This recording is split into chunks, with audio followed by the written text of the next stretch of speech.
Welcome to the e-commerce paradise YouTube channel, your ultimate resource for building a successful high-ticket dropshipping business. Our channel is dedicated to providing you with the latest insights and trends in e-commerce, as well as proven strategies and tactics for building a profitable online business. Whether you're just starting out or you're looking to take your business to the next level, you'll find everything you need to succeed right here on the e-commerce paradise YouTube channel. Don't forget to subscribe to our channel and hit the notification bell to stay up to date on the latest e-commerce tips, strategies, and insights.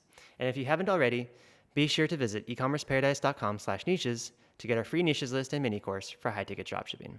Thanks for tuning in, and let's get started.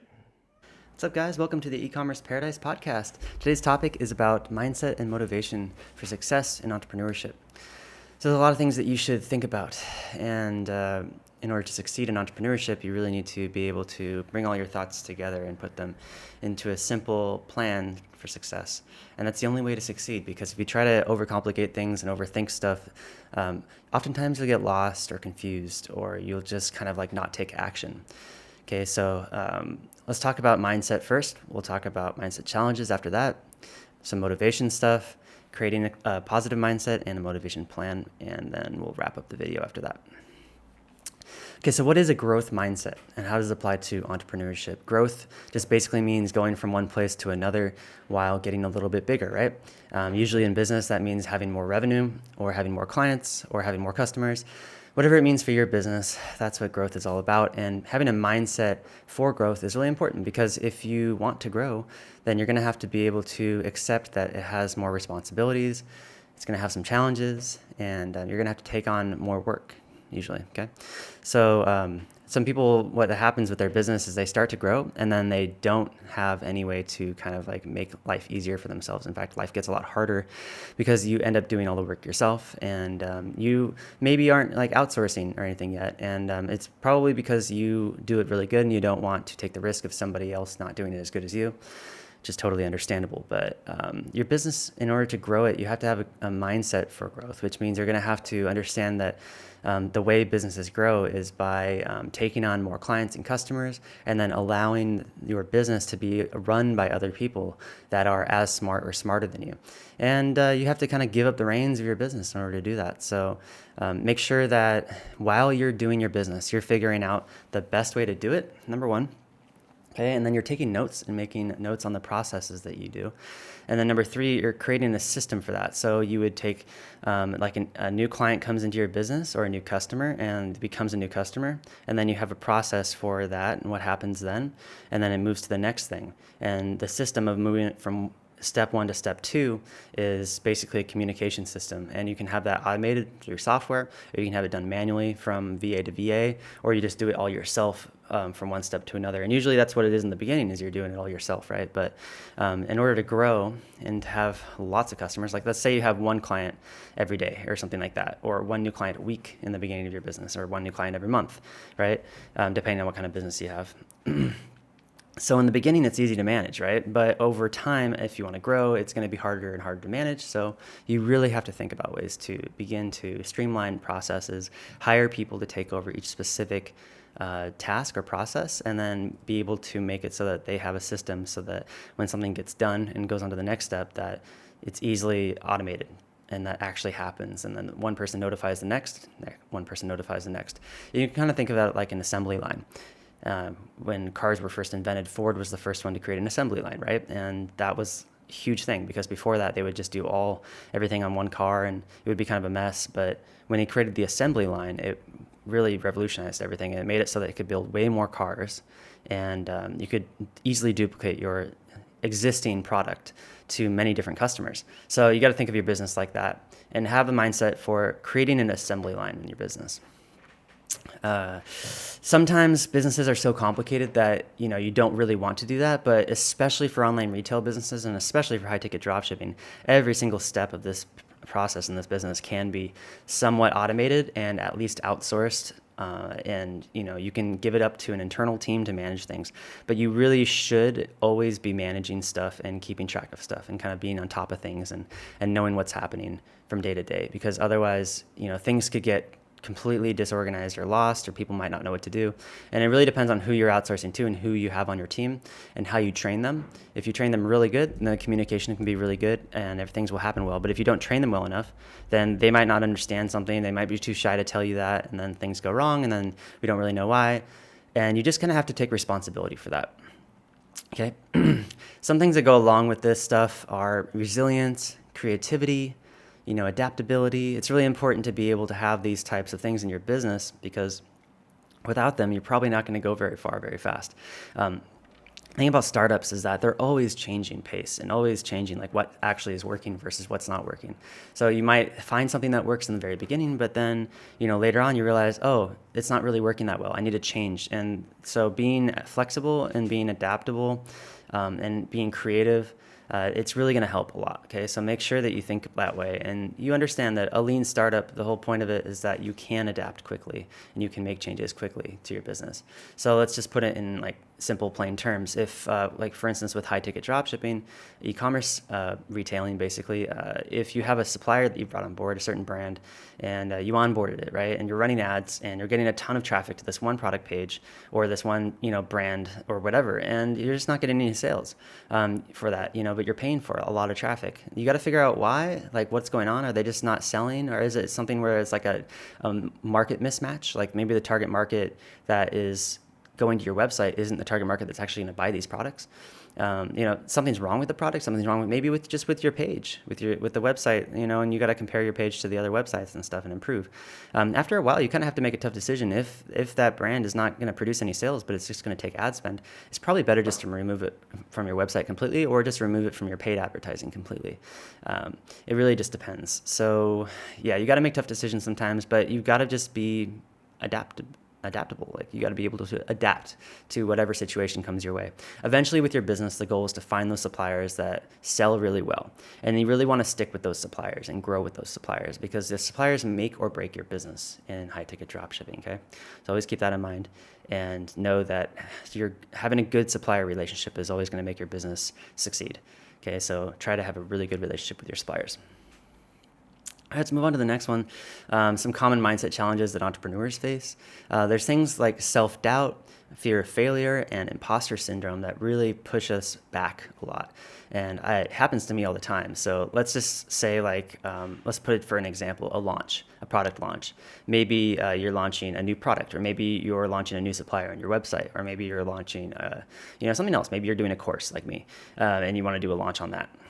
Maybe it's a software or something like that. There's tons of things you can launch. In fact, launches are good for everything. Even new products and new suppliers on your website, you can kind of go through a PR campaign and a launch for every single one.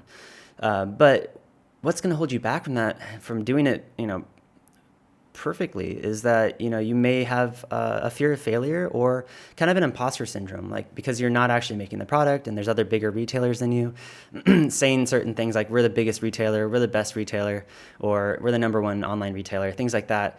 People say it all the time, but it may or may not actually be true. There may be better retailers than you. That's a subjective thing. You got to have some confidence, and you got to just look past that and look beyond yourself. What I usually do is I try to think always, number one, in the mind of the consumer. It's like, what are they looking for, and what do they really want, and how can I provide something that matches their needs and solves their problems? That's the first thing. The next thing is I try to look outside myself, and I think, if I were a consultant on my business, what would I consult myself and tell myself to do?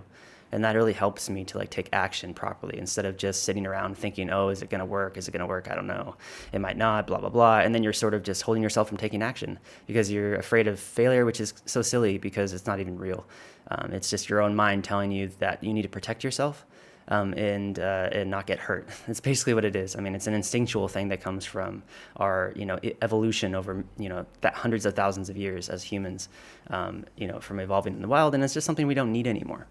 In today's world, it's like there's nothing bad that's going to happen to you if you go to launch a product and nothing sells. The worst thing that can happen is you lose a little bit of money in that, but you'll learn a good lesson either way. So having a really good mindset about it is going to help you push through those kind of mental blocks and mental barriers, and actually to take action on what you really should be doing every single day in your business. So what I usually do is I write, every single day I write down the most important things that are going to push my business forward. There's some things that are urgent I have to take care of, and I do that. But what are the biggest moving blocks? What are the things that are going to pad my checking account? What are the things that are going to basically, make my business grow faster and now? And I try to take a look at that. It's like, okay, if that list is just basically trying to streamline what my team is working on, or maybe it's, trying to research and find out what are these really good suppliers, and if we're not getting approved with them, why not, and how can we get approved with them, that kind of thing. Those are the kind of things that are really going to push your business forward, right? And it's getting these really big suppliers that your competitors have, and then selling those products too, and doing a better job at selling them than your competitors are. I take a look and I consult on some businesses that are doing high ticket drop shipping, and some of them, they make tons of sales, but most of their sales come from like a select few suppliers that they have. And that's just how it goes, some of these brands sell a ton of products, but most of the sales are going to a select few retailers that they have, and they just don't bring on any new retailers. So new retailers are kind of stuck bringing on all the suppliers that are cool with anybody, because they don't make as many sales and they want to get more sales. And then you kind of got to prove yourself a little bit, and then you got to go out of your way to communicate with these suppliers a bit more about your strategy, and you got to keep following up. And that's really how you're going to get these big suppliers, is you're just going to keep following up and even go out of your way to maybe go meet them in person at their, at their location, at their warehouse or whatever, or maybe at a trade show. It's a really good way to meet these people. And I've gotten some really good suppliers that way that don't sign any new dealers up too. It's just go straight to a trade show, meet them in person, introduce yourself, and have a good conversation with them. That's one of the best ways.